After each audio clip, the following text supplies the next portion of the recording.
ते धारावी पुनर्विकास प्रकल्पाच्या पार्श्वभूमीवर एक महत्त्वाची अपडेट आहे। काय नेमकं घडतं तर माहीमच्या राजर्षी शाहू नगरमधील नागरिकांना मनपाची नोटीस आलेली आहे। माहीम पूर्वेतील राजर्षी शाहू नगरमध्ये संघर्ष आता अधिक तीव्र होताना दिसतोय। महापालिकेकडून घरं रिकामं करण्यासाठी कथित नोटीस देण्यात आल्याचा दावा स्थानिकांनी केलेला आहे। तरी सुद्धा या नोटीस संशयाच्या भोवऱ्यामध्ये सापडलेल्या आहेत।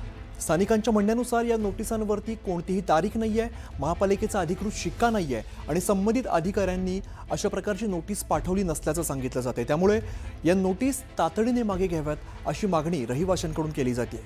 माहीम पूर्वेतील राजर्षी शाहू नगरमध्ये एकूण 47 इमारती आहेत आणि हजारो कुटुंब अनेक वर्षांपासून इकडे वास्तव्याला आहेत। पुनर्विकासाला आमचा विरोध नाही, मात्र आम्हाला विस्थापित न करता याच जागेवरती पुनर्वसन करण्यात यावं अशी या स्थानिकांची भूमिका आहे।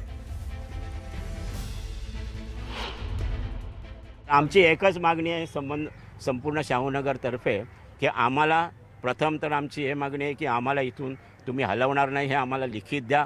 ते लिखित दिल्यानंतर इथे जो विकास आमचा होणार आहे की आमच्यासाठी जे काय इमारती किंवा टॉवर बांधले जाणार आहेत त्याचे प्लॅन द्या।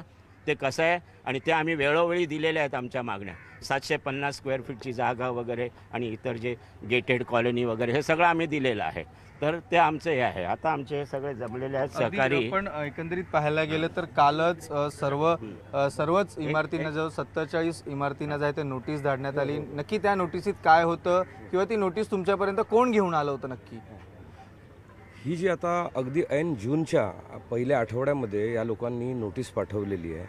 खरं म्हणजे ही ज्या महानगरपालिकेची जेवढी निंदा करू तेवढी कमी आहे। कारण की कसं आहे माहिती आहे ना, जूनच्या पहिल्या आठवड्यामध्ये प्रत्येक पालकवर्ग म्हणा किंवा सर्व रहिवासी हे आपल्या लहान मुलांच्या शाळेच्या तयारीमध्ये जुंपलेले असतात आणि अशा ह्या वेळेला हे लोक जर ही गोष्ट जर यांनी मार्च एप्रिलमध्ये वगैरे केली असती तर खरोखरच यांच्या हे चाललं आहे ते खरं आहे असं आम्हाला वाटलं असतं की बाबा यांची ज्या पद्धतीने यांची जी मार्गक्रमण चाललेली आहे की धारावी पुनर्वसन प्रकल्पाच्या माध्यमातून, तर ते आम्हाला खरं वाटलं असतं। पण आता या पद्धतीने या महानगरपालिकेने जी नोटीस पाठवलेली आहे, सर्वप्रथम ह्या नोटीसवर जर का तुम्ही पाहिलं तर ह्या नोटीसवरती तारीख नाही आहे आणि ह्या तारीख नेमकी त्यांच्यानी ब्लँक ठेवलेली आहे आणि अशी तारीख ब्लँक असताना सुद्धा एखादा अधिकारी ह्याच्यावरती सिग्नेचर करतो।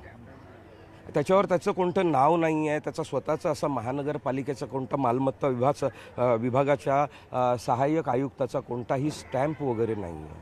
ही अशा पद्धतीची नोटीस पाठवली जाते आणि ज्या वेळेला ही नोटीस आमच्या कॉलनीमध्ये हे महानगरपालिकेचे ही लोक सांगतायत की हे महानगरपालिकेचे अधिकारी लोक घेऊन आले आहेत। आता नोटीसची एक प्रोसेस अशी असते की ज्याच्या नावाची नोटीस असते तो निदान त्या घरामध्ये आहे की नाही आहे ह्याची पहिली पडताळणी केली जाते। तुम्ही नोटीस घेऊन आल्यात, कोणत्याही जाहिरातीचं पॅम्पलेट घेऊन आलेलं नाही आहे। बघायला गेलं तर या लोकांनी संपूर्ण कॉलनीमध्ये हा प्रकार असाच दिसलेला आहे की ही नोटीस नाही आहे तर एखाद्या जाहिरातीचं पॅम्पलेट आहे। Video journalist Pravin शेट्टीसह